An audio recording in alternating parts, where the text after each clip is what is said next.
ஓம் சாந்தி. எல்லோரும் குஷியாக இருக்கிறீங்களா? 11/4/2025 சாக்கார் முரளி பாப்தாதா சொல்கிறாங்க, இனிமையான குழந்தைகளே, நாடகம் முடிவுக்கு வந்துடுச்சு.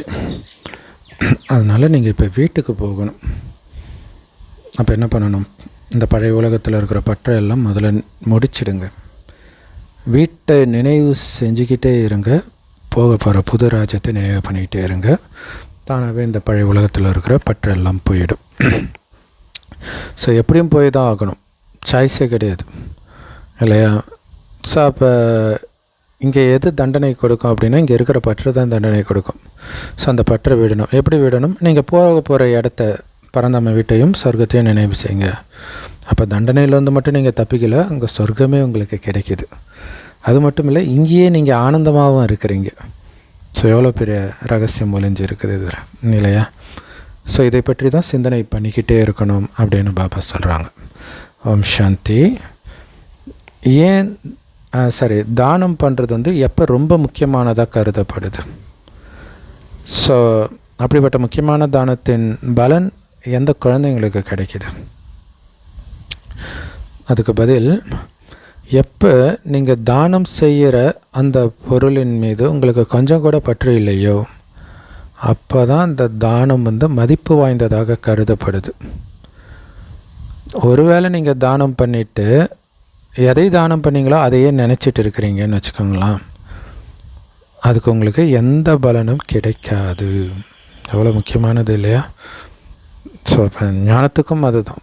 பற்று இல்லாமல், இல்லை நான் தான் இவங்களுக்கு ஞானத்தை கொடுத்தேன், நான் தான் இவங்களை இப்படி ஆக்கினேன் அப்படின்னு நினைக்கிறது அதோடைய பலனை அழிச்சிடும். ஸோ தானம் செய்கிறதுக்கான பலன்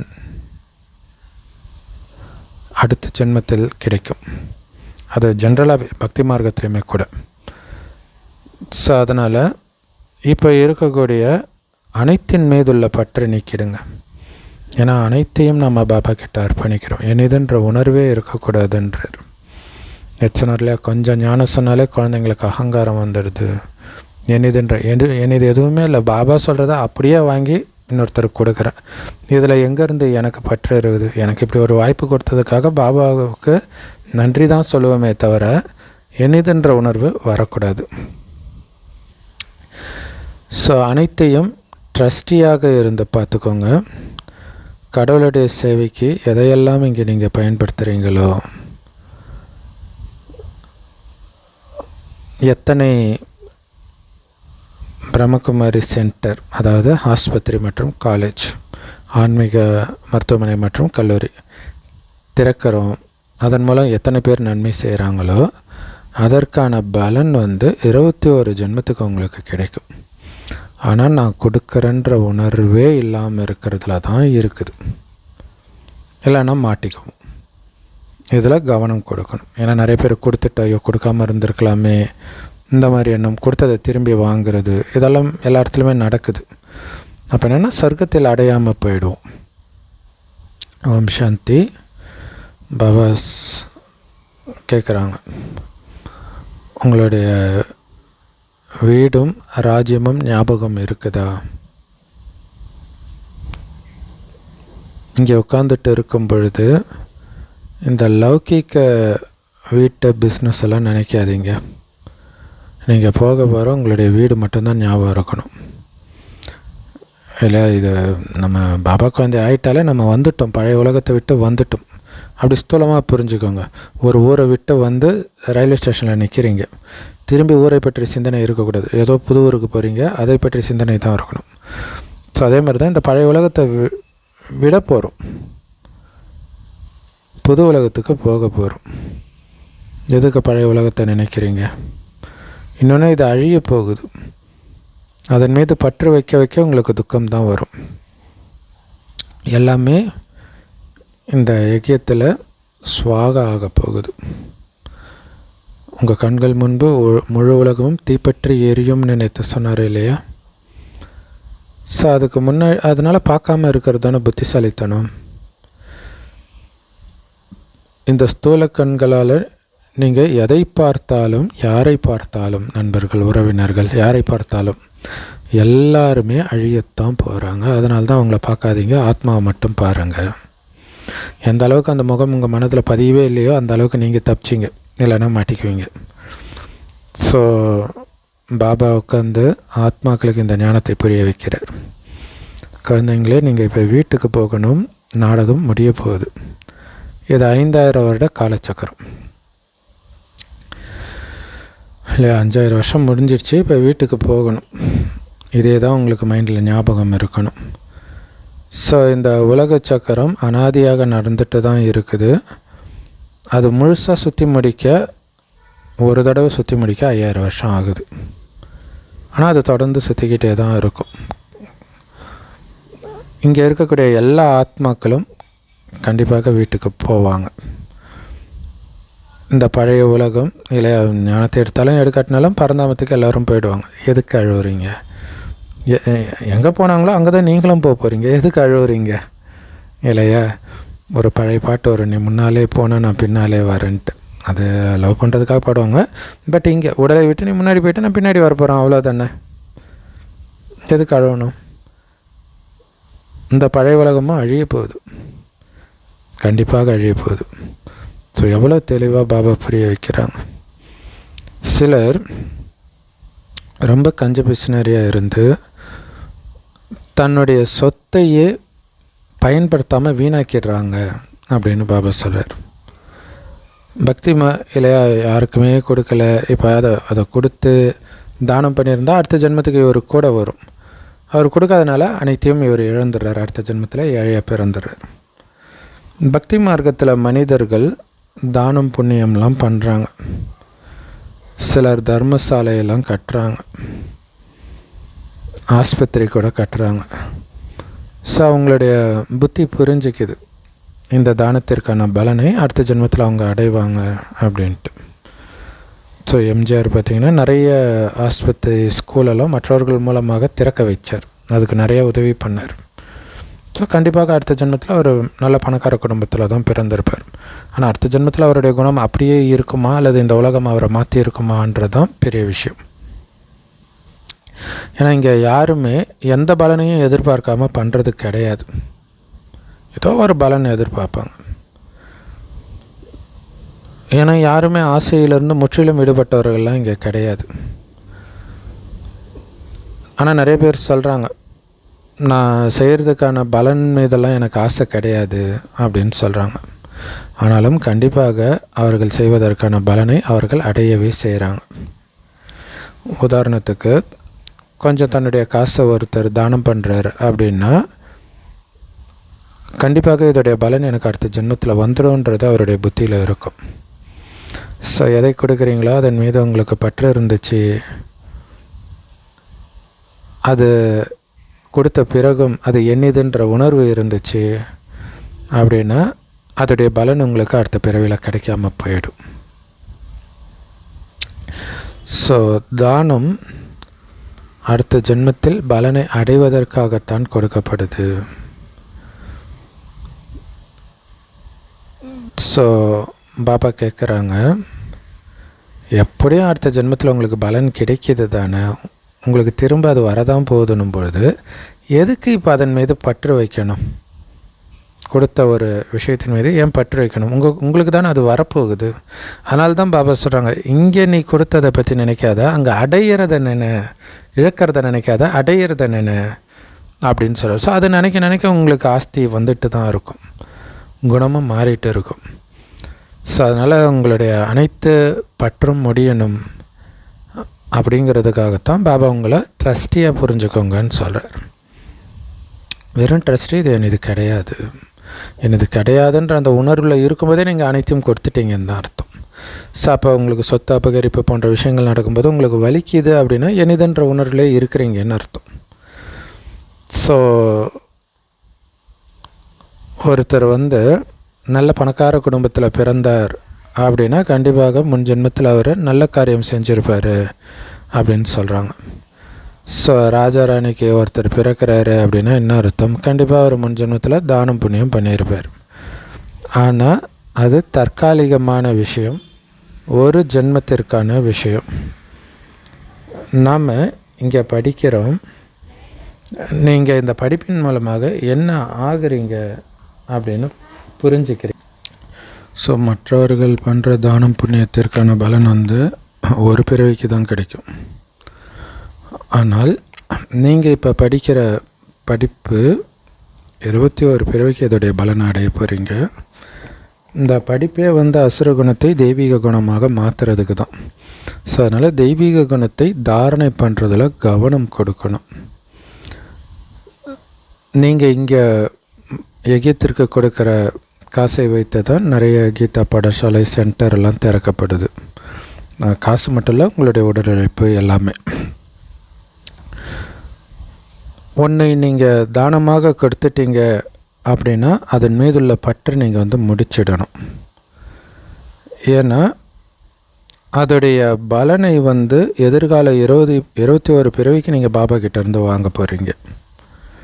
ஸோ அது டெஸ்ட் பேப்பர் வரும். ஆக்சுவலாக உண்மையிலே உங்களுக்கு அது மேலே பற்று போயிடுச்சா இல்லை இருக்குதான்னு செக் பண்ணுறதுக்காக விதவிதமாக வரும். நீங்கள் எதை சென்டருக்கு கொடுத்தாலும் சரி.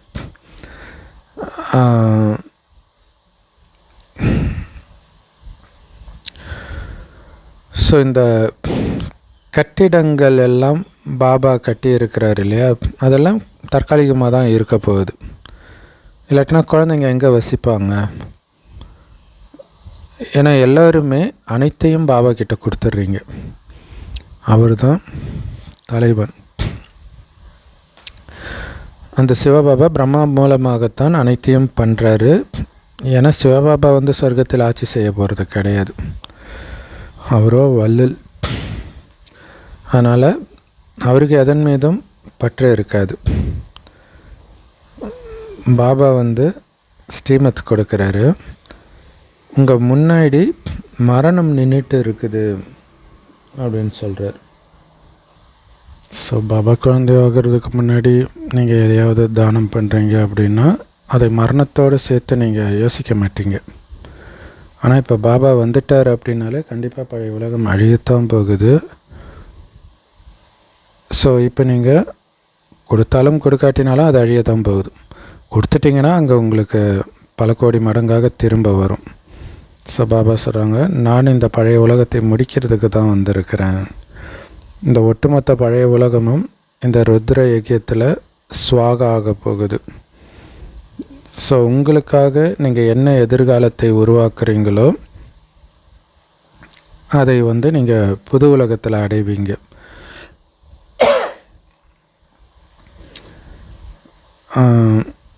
அப்படி இல்லைன்னா இங்கே முடிஞ்சிடும் இல்லை. இங்கே உங்களுக்காக நீங்கள் உருவாக்குற எதிர்காலத்தை பொறுத்து தான் புது உலகத்தில் நீங்கள் அடைவீங்க. அதாவது இங்கே நீங்கள் யஜ்யத்திற்காக எவ்வளவு உங்களை அர்ப்பணிக்கிறீங்களோ கொடுக்குறீங்களோ அந்த அளவிற்கு அங்கே வந்து பல கோடி மடங்காக உங்களுக்கு கிடைக்கும். அப்படி இல்லைன்னா இங்கேயே முடிஞ்சிடும் எல்லாமே. அதை தான் பாபா சொல்லுவாங்க. சொன்னார் இல்லை, இன்றைக்கி ஒரு சிலர் ரொம்ப பணக்காரர்கள் தன்னுடைய சொத்தை வந்து யாருக்குமே கொடுக்காம ஒன்றும் இல்லாமல் அது வேஸ்ட்டாக போயிடுது அப்படின்னு சொல்கிறாரு. ஸோ அப்போ பார்க்கும்போது நிறைய பேர் தன் குடும்பத்திற்கு கூட இல்லாமல் தானம்லாம் பண்ணுவாங்க. மயில்சாமி, எம்ஜிஆர், உண்மையில் அவங்க எவ்வளோ பெரிய புத்திசாலி. ஆனால் அவங்க இந்த ஞானம் தெரிஞ்சு பண்ணலை. பட் இருந்தாலும் அவங்க தான் உண்மையிலே புத்திசாலி இல்லையா. ஸோ இல்லாட்டினா இங்கே எல்லாம் முடிஞ்சிடும். வேறு யாராவது உட்காந்து சாப்பிட்ருவாங்க, முடிஞ்சு போச்சு. சம்மந்தமே இல்லாமல் யாராவது அந்த சொத்தை அபகரிச்சுட்டு அவங்க அதை தவறான விஷயத்துக்கு பயன்படுத்திக்குவாங்க. இப்போல்லாம் மனிதர்கள் வந்து கடனும் கொடுக்குறாங்க. உலக அழிவு நடக்கும் பொழுது எல்லாமே அழிஞ்சு போயிடும். வாங்கின கடனை யாருக்கும் திருப்பி கொடுக்க மாட்டாங்க, கொடுக்க முடியாது இல்லையா. ஸோ இன்றைக்கி எல்லாமே வந்து நல்லா இருக்கலாம், நாளைக்கு திடீர்னு கடனாளியாக ஆகிடுவாங்க. யாராலையும் அவங்களுடைய காசை வந்து திருப்பி பெற முடியாது. உதாரணத்துக்கு நீங்கள் யாருக்கோ கடன் கொடுக்குறீங்க, அவர் இறந்துட்டார். அவர் யார் அந்த காசை திருப்பி கொடுப்பா? நிறைய வட்டிக்கு விடுறவங்களுக்கு இந்த பிரச்சனை வரும். பல்காக ஒருத்தர் கொடுத்துருப்பாங்க, திடீர்னு இறந்துடுவோம் ஹார்ட் அட்டாக்கில். சின்ன வயசாக வேறு இருக்கும், முடிஞ்சு போச்சு. மனைவி யார்கிட்ட கேட்டாலும் எங்களுக்கு தெரியவே தெரியாதுன்றவாங்க, முடிஞ்சு போச்சு. அப்போ நீங்கள் என்ன பண்ணணும் இல்லை, அதுவும் உலக அழிவு கன்ஃபார்மாக இருக்குதுன்னும்போது அதை பாரதத்தின் நன்மைக்காக நீங்கள் பயன்படுத்திக்கணும். ஸோ 21 ஜென்மத்துக்கு உங்களுக்கு நன்மை செய்வதற்காகவும் அதை நீங்கள் பயன்படுத்தணும். ஏன்னா நீங்கள் எது செய்தாலும் அதை உங்களுக்காகத்தான் செய்கிறீங்க. ஸ்ரீமத் ஃபாலோ பண்ணுறதுனால நீங்கள் உயர்ந்த பதவி அடையிறீங்க. ஸோ அதனால் 21 ஜென்மத்துக்கு சுகமும் சாந்தியும் கூட உங்களுக்கு கிடைக்கிது. எல்லாமே இப்போ செய்கிறத பொறுத்து தான். ஸ்ரீமத் படி என்னெல்லாம் பண்ணுறீங்களோ அந்த அளவுக்கு உயர்ந்த பதவியை நீங்கள் அங்கே அடைவீங்க. சுகம் சாந்தி நிரம்பிய சொர்க்கத்தில் 21 ஜென்மத்திற்கு அடைவோம். ஸோ அதற்கான ஞானத்தை கொடுக்கிற இதுதான் ஆன்மீக மருத்துவமனை அல்லது யூனிவர்சிட்டி. அனாதியான தந்தை பாபாவினால் நடத்தப்படுது. இதன் மூலமாக தான் நமக்கு சுகம் சாந்தி ஆரோக்கியம் அனைத்தும் கிடைக்கிது, செல்வம் எல்லாமே கிடைக்கிது. சிலருக்கு நல்ல ஆரோக்கியம் இருக்குது, ஆனால் பணம் இல்லை. அப்போ எப்படி சந்தோஷம் கிடைக்கும்? காசு இல்லாமல். காசு இருக்குது, ஆரோக்கியம் இல்லைனாலும் சந்தோஷம் கிடைக்காது. ரெண்டுமே இருந்தால் தான் நீங்கள் சந்தோஷமாக இருக்க முடியும். பாபா உங்களுக்கு ரெண்டுத்தையுமே 21 ஜென்மத்திற்கு கொடுக்குறார். ஸோ 21 ஜென்மத்திற்கு இதை நீங்கள் சேர்த்துக்கணும். ஸோ குழந்தைங்களுடைய கடமை இதற்கான வழியை உருவாக்குறது.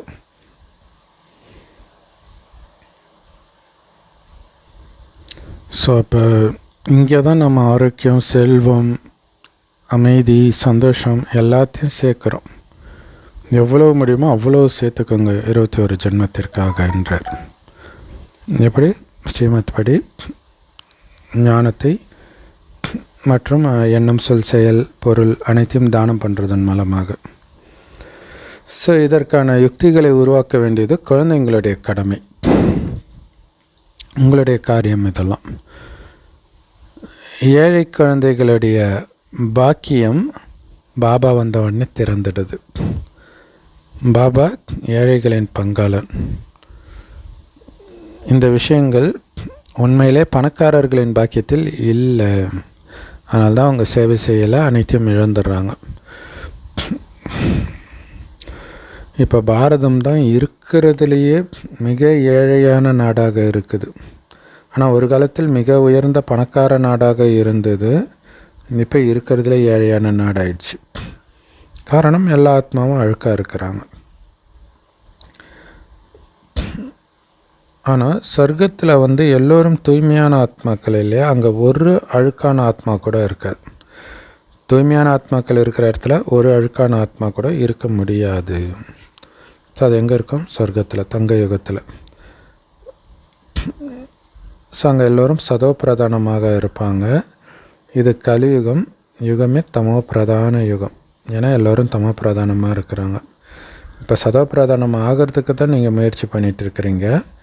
தினம் தினம் இதை நமக்கு பாபா ஞாபகப்படுத்துறதுக்கு தான் முரளி சொல்லிகிட்ருக்கிறார். சதோ பிரதானம் ஆகணும், முயற்சி பண்ணுங்கள், பாபா நினைவில் இருக்கிறதுக்கு முயற்சி பண்ணுங்கள் அப்படின்னு பாபா சொல்லிகிட்டே இருக்கிறாங்க. ஸோ அதனால் நாம் உண்மையிலே சொர்க்கத்தில் வசிப்பவர்களாக இருந்தோம்னு புரிஞ்சுக்கிட்டோம். பிறகு 84 பிறவிகள் எடுத்து இங்கே அனைத்தையும் இழந்துட்டு வந்திருக்கிறோம். மற்றபடி 84 லட்சம் பிறவிகள் எடுத்தோம் அப்படிங்கிறது பொய். நீங்கள் என்ன விலங்குகளாக அத்தனை ஜென்மங்களாக வாழ்ந்தீங்களா? இப்போ மனித பிறவி தான் உங்களுக்கு கடைசி பிறவியா? இப்போ மீண்டும் நீங்கள் விலங்குகளாக மாறணுமா? ஸோ பாபா புரிய வைக்கிறாங்க, உங்கள் முன்னாடி மரணம் இருக்குது. ஒன்றும் 40,000 50,000 வருஷம்லாம் கிடையாது. அப்படி மனிதர்கள் நினச்சிட்ருக்குறாங்க இன்னும் 40,000 வருஷம் இருக்கும்ன்ட்டு. ஸோ அதை தான் பாபா சொல்கிறார், அந்த அளவுக்கு அஞ்ஞான இருளில் இருக்கிறாங்க. அதனால தான் அவங்கள கள்ள புத்தியுடையவர்கள்னு சொல்லப்படுது. இப்போ நம்முடைய புத்தியை கள்ள புத்தியிலேருந்து தெய்வீக புத்தியாக பாபா மாற்றிட்டார். ஸோ இந்த விஷயங்களை சன்னியாசிகள் புரிய வைக்க முடியாது. ஸோ பாபா தான் புரிய வைக்கிறார். நீங்கள் இப்போ வீட்டுக்கு போகணும், அதனால் உங்கள் பெட்டி படுக்கையெல்லாம் எவ்வளோ முடியுமோ அவ்வளவு புது உலகத்துக்கு மாற்றிக்கோங்க, ஈஸ்வரிய சேவையில் பயன்படுத்துவதன் மூலமாக அப்படின்னு பாபா சொல்கிறாங்க. ஸோ பாபா கிட்ட, பாபா இது எல்லாத்தையும் எடுத்துக்கோங்க பாபா, நான் அனைத்தையும் 21 ஜென்மத்துக்கு தங்க யுகத்தில் பெற்றுக்கொள்கிறேன் அப்படின்ட்டு இங்கே இருக்கிற அனைத்தையும் நீங்கள் பாபாவுக்கு கொடுக்கணும். ஸோ இந்த பிரம்மா பாபா கூட பக்தியில் நிறைய தானம் புண்ணியெல்லாம் பண்ணிட்டு இருந்தார். அதில் ரொம்ப ஆர்வம் கொண்டவராகவும் இருந்தார். உண்மையிலே வியாபாரிகள் டெய்லியும் தானம் பண்ணுறதுக்குன்னே 2 பைசா எடுத்து வைப்பாங்களாம். அந்த காலத்தில் 2 பைசா பெரிய காசு இல்லையா? ஸோ பாபா 1 அணா எடுத்து வைப்பாராம். அது 1 அணான்றது 2 பைசாவோட அதிகம் போல் இருக்குது. ஸோ அதாவது வாசலுக்கு வந்தவர்கள் வெறுங்கையோடு போயிடக்கூடாது அப்படின்னு இருந்தாராம் பிரம்மா பாபா. ஆனால் கடவுளே இங்கே நேரடியாக வந்திருக்கிறாருன்றது யாருக்குமே தெரியல. மனிதர்கள் தானம் புண்ணியம் செய்து செய்து இறந்து போயிடுறாங்க. ஸோ அதோடைய பலன் யாருக்கிட்ட இருந்து அடைவாங்க? ஏன்னா அவங்க தூய்மையும் ஆகிறது கிடையாது. இப்போ இந்த கடைசி ஜென்மத்தில் சொல்கிறேன், பாபா மேலே அன்பும் கிடையாது. ஸோ பாபா புரிய வைக்கிறாங்க, யாதவர்கள் மற்றும் கௌரவர்களுடைய புத்தியில் விநாச காலத்தில் பாபா மீது அன்பு கிடையாது. அதான் விநாசகால விபரீத புத்தி அப்படின்ட்டு இருக்கும், அன்பற்ற புத்தி இருக்கும். ஆனால் பாண்டவர்களாகிய உங்களுடைய புத்தியிலோ பாபாவுக்கு அளவற்ற அன்பு கொண்டு இருக்குது. இந்த விநாச காலத்தில் ஐரோப்பிய வாசிகளை யாதவர்கள்னு சொல்கிறோம், ஏன்னா அவங்க தான் பாம் தயாரிக்கிறாங்க. ஆனால் வேதத்தில் என்னெல்லாம் எழுதிட்டாங்க பாருங்களா. நாடகத்தின்படி நிறைய வேதங்களை உருவாக்கி இருக்கிறாங்க. ஸோ இதை தூண்டுதல் மூலமாக ஞானத்தை கொடுக்குற விஷயமெல்லாம் கிடையாது. பாபா தூண்டுதல் மூலமாக ஞானத்தை கொடுக்கறதும் கிடையாது. பாபா புரிய வைக்கிறாங்க, இந்த பிரம்மா பாபா ஒரு நல்ல வியாபாரியாக இருந்தார். நல்ல பேர் புகழ் இருந்தது. எல்லோரும் ரொம்ப மரியாதையாக அவரை பார்த்தாங்க. ஆனால் எப்போ சிவபாபா அவருக்குள்ளே பிரவேசம் ஆனாரோ அப்போத்துலேருந்து அவருக்கு நிந்தனை வர ஆரம்பிச்சிடுச்சு. அவங்களுக்கு சிவபாபாவை தெரியலை. தெரிஞ்சிருந்தால் அவங்க இன்சல்ட் பண்ணியிருக்க மாட்டாங்க. ஸோ எல்லா நிந்தனையும் பிரம்மா பாபா தான் வாங்கிக்க வேண்டியதாக இருக்குதே தவிர சிவபாபா கிடையாது, கிருஷ்ணரும் கிடையாது. ஸோ மகாபாரதத்தில் பார்த்திங்கன்னா, நான் வெண்ணெய் சாப்பிடலாமா அப்படின்ட்டு கிருஷ்ணர் சொல்லுவார். அது உண்மையிலே எதோடைய நினைவுனா, இப்போ பிரம்மா பாபா சொல்கிறார், இதெல்லாம் நான் சொல்லலை, love you Baba, love you Baba, love you Baba, இதெல்லாம் உள்ளே இருந்து சிவபாபா சொல்கிறார். இதுதான் அப்படியே பைபிளில் கதையாக இயேசு சொல்கிற மாதிரி ஆயிடுச்சு. இதை நானாக சொல்லலை, எனக்குள்ளே இருந்து வேற ஒருத்தர் சொல்கிறாரு அப்படின்னு சொல்லியிருப்பார். ஸோ பாருங்கள், பாபா இங்கே சொல்கிறது ஒவ்வொரு மதத்தில் ஒவ்வொரு மாதிரி வெளிப்பட்டு இருக்குது பாருங்கள். ஸோ பாபா தான் மந்திரவாதி, நான் கிடையாது இல்லை. அந்த காட்சியெல்லாம் காட்டினார் இல்லையா, அப்போ நினச்சிக்கிட்டாங்க ஏதோ பிரம்மா பாபா பண்ணுறாருன்ட்டு. அது நான் கிடையாது, அந்த மந்திரவாதி சிவபாபா தான். ஆனால் காரணமே இல்லாமல் எல்லோரும் பிரம்மா பாபாவை நிந்தனை பண்ணாங்க. அதேமாரி வேதத்துலேயும் நிந்தனை பண்ணிட்டாங்க கிருஷ்ணரை. நான் யாரையாவது கடத்தினேன்னா அல்லது வீட்டை விட்டு இங்கே வாங்க நான் யாருக்கிட்டையாவது சொன்னேன்னா, யாருக்கிட்டேயும் சொல்லலை, அவங்களா வந்தாங்க இல்லையா. நான் சும்மா அங்கே வசிச்சுட்டு இருந்தேன், அவங்களா தான் ஓடி வந்தாங்க. ஆனால் இவருக்கு நிந்தனை வந்துடுச்சு, இவர் ஏதோ பண்ணிட்டாரு அப்படின்னு அவ்வளோ நிந்தனை வந்தது பிரம்மா பாபாவுக்கு. ஸோ வேதங்களில் என்னெல்லாம் எழுதியிருக்குது பார்த்தீங்களா. பாபா புரிய வைக்கிறாங்க, இது மீண்டும் அடுத்த கல்பத்திலும் நடக்கும். இதெல்லாம் ஞானத்தின் விஷயங்கள், இதை எந்த மனிதனும் பண்ண முடியாது. ஸோ அப்போ பிரிட்டிஷ் அரசாங்கத்தின் ஆட்சி இருந்தது 1936. 47 தானே சுதந்திரம் கிடைக்குது இல்லையா, 36 சிவபாபா வந்துட்டார். ஸோ அப்போ வந்து நிறைய தாய்மார்கள் பெண் குழந்தைங்கள்லாம் வந்து பாபாவோட தங்கிட்டாங்க. ஸோ யாருமே எதுவுமே பண்ண முடியல. ஸோ சிலருடைய உறவினர்கள் வரும்பொழுது அவர்களை வந்து திரும்ப அழைச்சிட்டு போகலாம் அப்படின்னு முயற்சி பண்ணாங்க. ஸோ அப்போ பாபா என்ன சொல்லுவாராம், நீங்கள் முயற்சி பண்ணிக்கோங்க, அவங்களுக்கு புரிய வச்சு நீங்கள் அழைச்சிட்டு போங்க அப்படின்னு பாபா சொல்லுவாராம். ஏன்னா யாரும் போகக்கூடாதுன்னு நான் தடுக்கலை, ஆனால் யாருக்கும் அந்த தைரியம் இல்லை இங்கே இருந்தவங்கள திரும்ப அழைச்சிட்டு போகிறதுக்கு. ஏன்னா அங்கே பாபாவுடைய சக்தி இருந்தது, எதுவுமே புதுசு கிடையாது, மீண்டும் நடக்கும் இல்லையா. மீண்டும் நடக்கும்ன்றதை பற்றி பயப்படணுன்னா பிரம்ம பாபா தான் பயப்படணும். ஏன்னா அவ்வளோ பிரச்சனை வந்தது, அவர் பயப்பில்லை. ஆனால் நிறைய பேர் ஐயோ என்னுடைய வாழ்க்கையில் இதெல்லாம் நடந்துச்சு, அது மீண்டும் நடக்குமா? பிரம்மா பாபாவுக்கு நடந்த அளவுக்கு யாருக்குமே நடந்திருக்க வாய்ப்பு கிடையாது. ஸோ இதோடைய நினைவு பார்த்திங்கன்னா, நபிக்கு வந்து அவ்வளோ நிந்தனை நடந்துச்சு, அவருக்கு முன்னாடி நமக்கு கிடைக்கிற துன்பமெல்லாம் கொஞ்சம் அப்படின்ட்டு அங்கேயும் இந்த மகிமை போயிடுச்சு.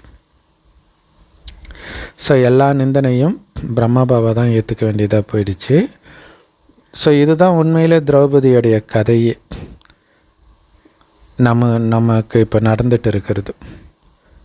நீங்கள் எல்லோரும் திரௌபதிகள், உங்களுக்கு துக்கம் கொடுக்குற எல்லோரும் துச்சாதனன்கள். குறிப்பாக பெண்களுக்கு தூய்மையாக இருக்க விடாத கணவன்மார்கள் எல்லோரும் துச்சாதனன்கள். ஸோ திரௌபதின்றது ஒருவரின் விஷயம் கிடையாது. ஆனால் வேதத்தில் யார் இந்த பொய்யெல்லாம் எழுதி வச்சிருக்கிறாங்க பாபா சொல்கிறாங்க, அதுவும் நாடகத்தின் ஒரு பங்காக இருக்கிறது. யாருக்குமே ஆத்மாவை பற்றிய ஞானம் கிடையாது, எல்லோரும் முற்றிலும் தேக உணர்வுடையராக ஆகிட்டாங்க.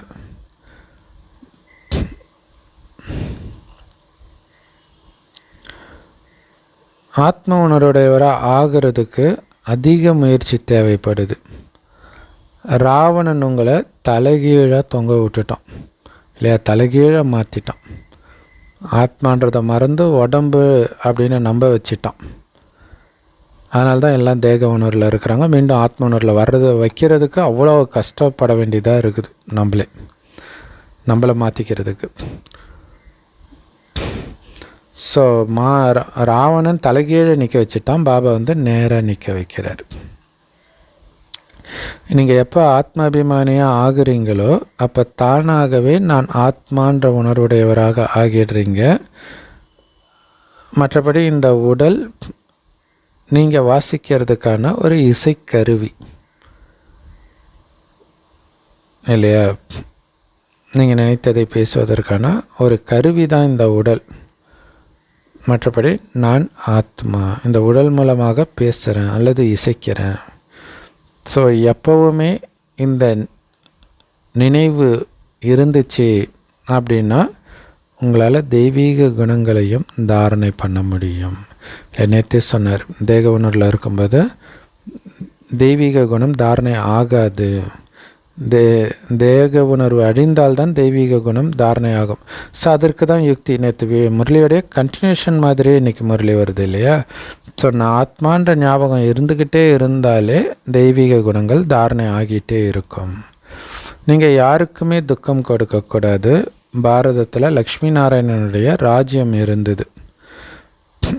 இது 5000 வருடத்தின் விஷயம். ஸோ யார் வந்து லட்சக்கணக்கான வருடங்கள் இந்த கல்பத்தின் ஆயுள்னு சொல்கிறாங்களோ அவங்க முற்றிலும் இருளில் இருக்கிறாங்க அப்படின்னு பாபா சொன்னார். ஸோ நேற்றே இதுவும் சொன்னார் இல்லை, 5000 வருஷத்தின் விஷயத்தை போய் லட்சக்கணக்கான வருடம்னு சொன்னால் அவங்க முட்டாள்கள் தானே அப்படின்னு பாபா சொன்னார். இருளில் இருக்கிறாங்கன்னாலும் அதான் அர்த்தம். நாடகத்தின்படி இப்போ கல்பம் முடிய போகுது. ஸோ அதனால தான் பாபா மீண்டும் வந்திருக்கிறாரு. பாபா சொல்கிறாங்க, இப்போ நான் சொல்லும் வழி ஸ்ரீமத் படி நடங்க. ஏன்னா உங்கள் முன்னாடியே மரணம் இருக்குது. மரணத்திற்கு முன்பு அனைத்தையும் நிரப்பிக்கிட்டு நீங்கள் போகணும். அதற்காக தான் ஸ்ரீமத்தை ஃபாலோ பண்ணுங்கன்னு பாபா சொல்கிறார்.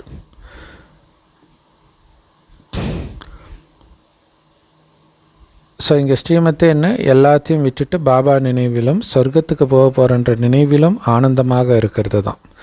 இல்லை எல்லைக்குட்பட்ட விஷயத்திலே நீங்கள் பற்று வச்சுருக்கிறீங்க, ஆசை வச்சுருக்கிறீங்கன்னா அது நிறைவேறாமலே போயிடும்.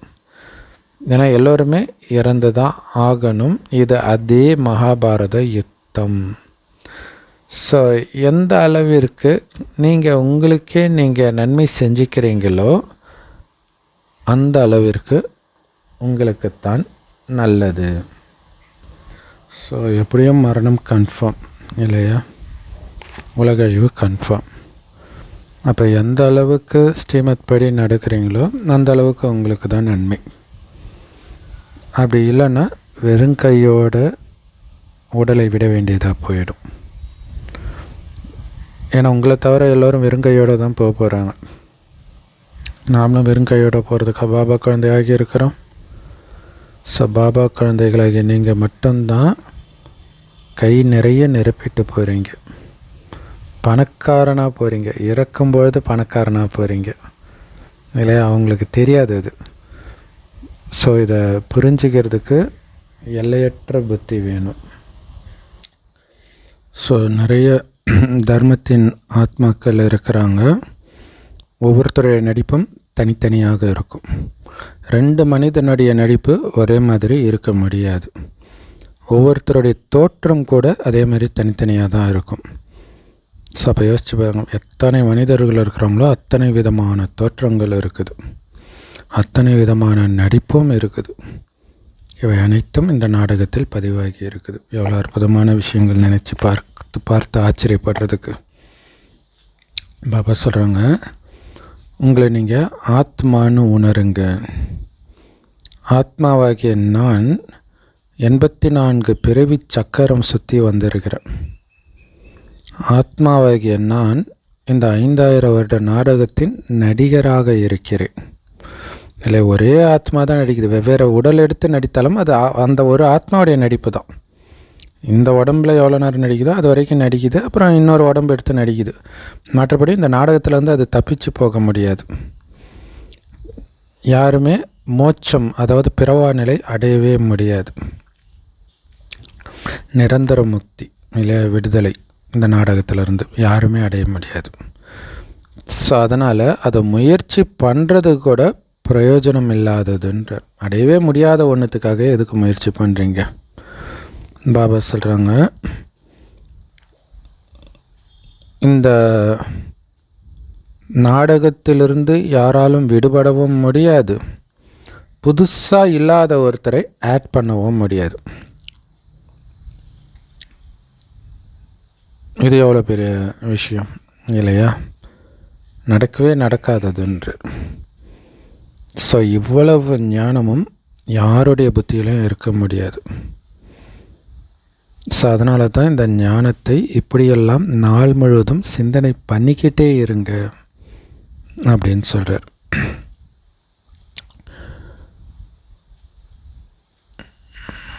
ஸோ ஒவ்வொரு வினாடியும் பாபாவை நினைக்க முயற்சி பண்ணுங்கள். ஸோ 1 நிமிஷம் நினைங்க, 2 நிமிஷம் நினைங்க, அப்படியே கொஞ்சம் கொஞ்சமாக அதிகப்படுத்திக்கிட்டே இருங்க.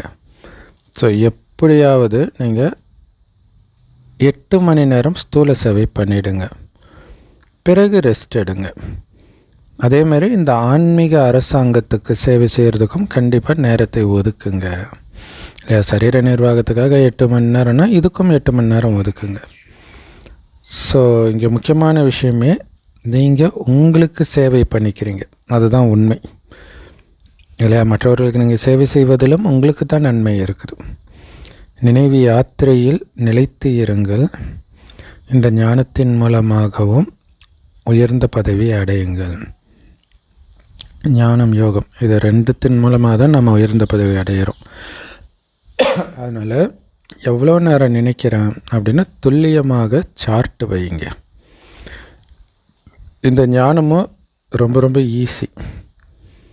எப்படி பாபாவுடைய புத்தியில் அவர் இந்த மனித சிருஷ்டியின் விதையாக இருக்கிறாரு, அவருக்கு இந்த சிருஷ்டியின் முதல் இடை கடை பற்றிய ஞானம் இருக்குது அப்படிங்கிறது பாபாவுடைய புத்தியில் இருக்குதோ அதே மாதிரி நம்முடைய புத்தியில் கூட நாம் பாபாவுடைய குழந்தைகள் அப்படிங்கிறது இருக்குது.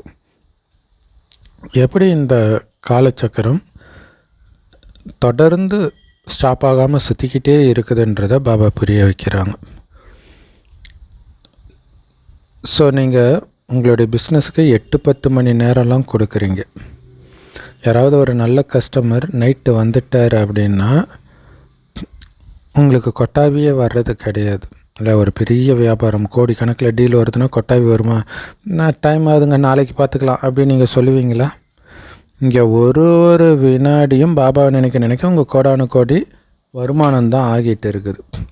இங்கே கூட யாராவது கொட்டாவி விடுறாங்க அப்படின்னா அவர் டயர்டாக இருக்கார், சோர்ந்து இருக்கிறாரு, அவருடைய புத்தி எங்கேயோ சுற்றிக்கிட்டு இருக்குது அப்படின்னு புரிஞ்சுக்கலாம்.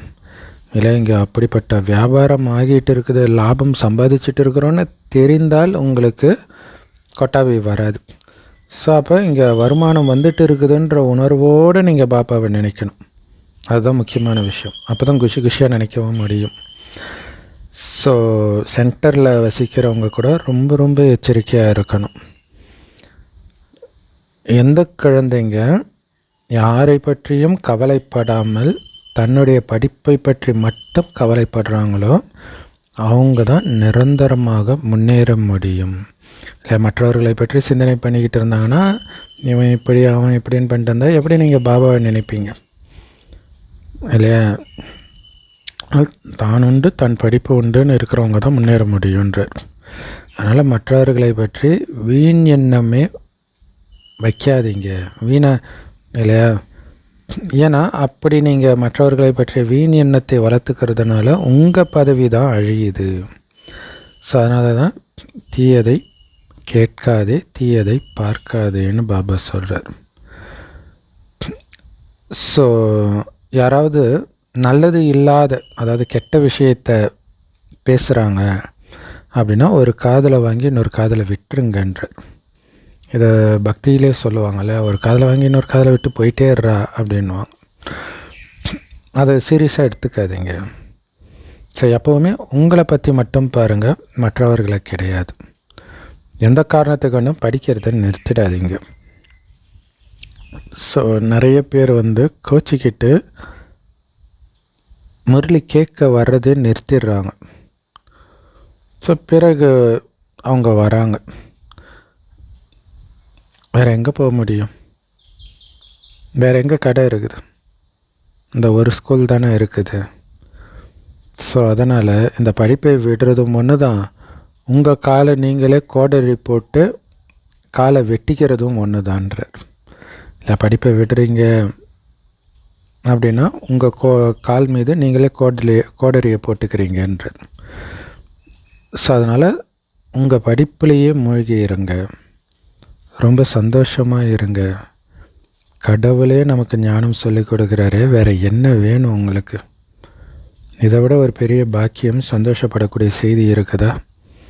கடவுளே எனக்கு சொல்லிக் கொடுக்குறாருன்றது எவ்வளோ பெரிய விஷயம்.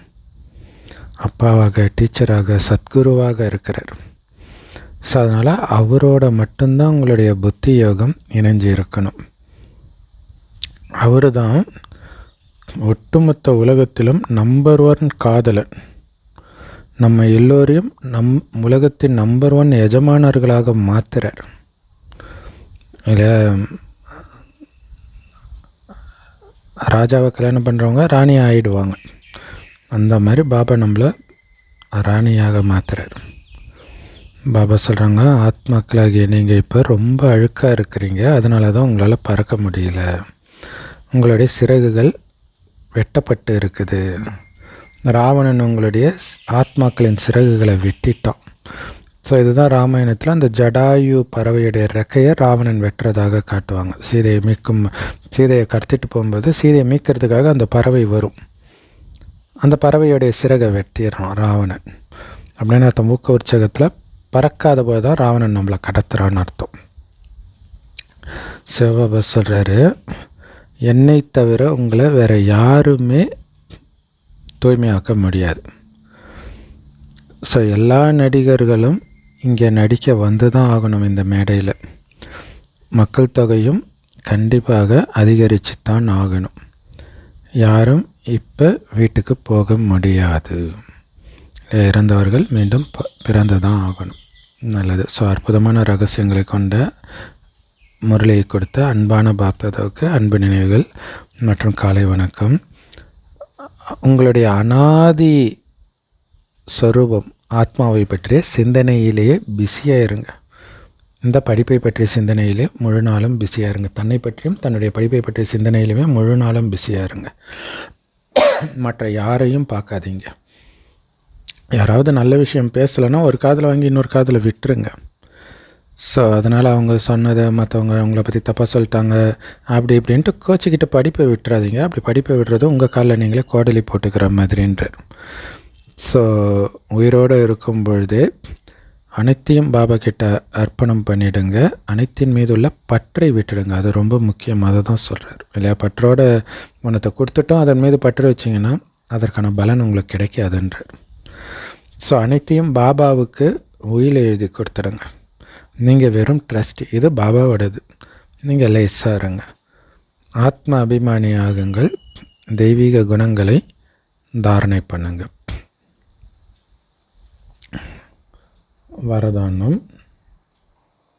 வரதானம் அனைத்து வித்தியாசங்களையும் முடித்து ஒற்றுமையை எடுத்து வரக்கூடிய உண்மையான சேவாதாரி ஆகுங்கள். அதுக்கு விளக்கம், பிராமண வாழ்க்கையுடைய விசேஷமே நிறைய பேர் இருந்தும் ஒற்றுமையாக இருக்கிறது தான். உங்களுடைய இப்போதைய ஒற்றுமையின் மூலமாக தான் எதிர்காலத்தில் ஒரே தர்மம் ஒரே ராஜ்யம் ஸ்தாபனை ஆகுது உலகத்தில். ஒரே உலக ராஜ்யம். ஸோ அதனால் உங்களுக்குள்ளே இருக்கக்கூடிய வித்தியாசங்களை களைவதில் விசேஷ கவனம் கொடுங்க. ஒற்றுமை தான் இருக்கணும், வித்தியாசம் இருக்கக்கூடாதுன்றதில் கவனம் கொடுங்க. அப்போ தான் உங்களை உண்மையான சேவாதாரின்னு சொல்ல முடியும். ஏன்னா நீங்கள் உங்களுக்கு சேவை செய்யலை இல்லையா. சேவை செய்வதற்கு நீங்கள் சேவாதாரிகள். உங்களுக்கு நீங்களே சேவாதாரிகளாக கிடையாது. ஸோ அப்போ சேவைக்காக எல்லா வித்தியாசத்தையும் விட்டு கொடுக்க தயாராக இருக்கணும். இல்லை சேவைக்காக நான் இருக்கிறேன், சேவை நடக்கணும், இல்லை தேர் நவரணும். அதை எப்படி இழுத்தா என்ன, யார் இழுத்தா என்ன, தேர் முன்னாடி போகணும். அந்த தேர் தான் சேவை. அதை புரிஞ்சுக்கணும். அதுக்கு நான் ஒரு சேவாதாரி. அதனால் நான் இழுத்தா போகுது அவங்க இழுத்தா போகுது இல்லை, தேர் போகுதா அதுதான் உங்களுடைய கவனமாக இருக்கணும். யார் இழுத்தா என்ன. ஸோ அதனால் இது வரைக்கும் நீங்கள் என்னெல்லாம் பாபா கிட்ட அர்ப்பணம் பண்ணீங்களோ அத்தனையும் சேவைக்காக தான் அர்ப்பணம் பண்ணியிருக்கிறீங்க. சாக்கார் பாபா கூட இல்லை அதை புரிஞ்சுக்கணும். இல்லை சேவை முன்னேறணும், அதுதான் உங்களுடைய லட்சியம். அதுக்காக தான் அர்ப்பணம் பண்ணீங்க. ஸோ அப்போ சேவை முன்னேறிச்சுன்னா உங்களுக்கு சந்தோஷம் தானே. எப்படி பிரம்மா பாபா தன்னுடைய எலும்பையும் சேவைக்காக அர்ப்பணித்தார், அதே மாதிரி உங்களுடைய ஒவ்வொரு கர்மேந்திரியத்தின் மூலமாகவும் சேவை நடக்கணும் அப்படிங்கிறதுல கவனம் வைங்க அப்படின்னா சூப்பரான வரதானம் ஸ்லோகன். ஸோ பாபாவுடைய அன்பில் அப்படியே உங்களையே மறந்துட்டீங்க அப்படின்னா, அன்பில் மூழ்கி இந்த துக்கம் நிரம்பிய உலகமே உங்களுக்கு ஞாபகம் இருக்காது இல்லையா. அப்படியே அந்த ஒளிப்புள்ளி செம்பொன் நிறமான ஒளி உலகத்தில் நட்சத்திரம் மாதிரி பாபா இருக்கார், நானும் நட்சத்திரம் மாதிரி இருக்கிறேன், என்னெல்லாம் எனக்கு கொடுக்குறாரு, அதுக்கு தினம் தினம் எப்படியெல்லாம் ஞானத்தை சொல்கிறார். இந்த அன்புலேயே நீங்கள் மூழ்க இங்கே சுற்றி என்ன நடக்குதுன்றதே உங்களுக்கு தெரியக்கூடாது. அதுதான் ஆத்ம பலம்ன்றது. இதுதான் உங்களை காப்பாற்றும் எல்லா டெஸ்ட் பேப்பர்லேயும். அவ்யக்த இஷாரா, இணைந்த ரூபத்தின் நினைவினால் சதா வெற்றியாளராகுங்கள். எப்போவுமே நான் பாபாவோடு இணைந்து தான் இருந்தேன், இணைந்து தான் இருக்கிறேன், இனியும் இணைந்து தான் இருப்பேன் அப்படிங்கிறது சதா ஞாபகம் இருக்கட்டும். ஏன்னா பல முறை இணைந்து இருக்கக்கூடிய ஒருவரை பிரிப்பதற்கான சக்தி யாருக்குமே கிடையாது. ஏன்னா அன்பின் அடையாளமே இணைந்தே இருக்கிறது தான். ஸோ இது ஆத்மா மற்றும் பரமாத்மாவுடைய துணை இல்லை, ரெண்டு பேருடைய ஒருவருக்கொருவர் துணைவனாக இருக்கிறது. ஸோ கடவுள் எங்கே இருந்தாலும் உங்களுக்கு தன்னுடைய துணையை தருகிறார் இணைந்த ரூபத்தில் நீங்கள் இருக்கும்பொழுது. அன்பையும் கொடுக்கிறார் இணைந்த ரூபத்தில் இருக்கும்போது. ஸோ துணையும் அனுபவமாகும், அன்பும் அனுபவமாகவும் அவரோட இணைந்த ரூபத்தில் இருந்தால் போதும். ஸோ செம்ம powerful Murli. Love you Bapdada. Thank you Bapdada. குஷியாக இருங்க, குளிர்ச்சியாக இருங்க.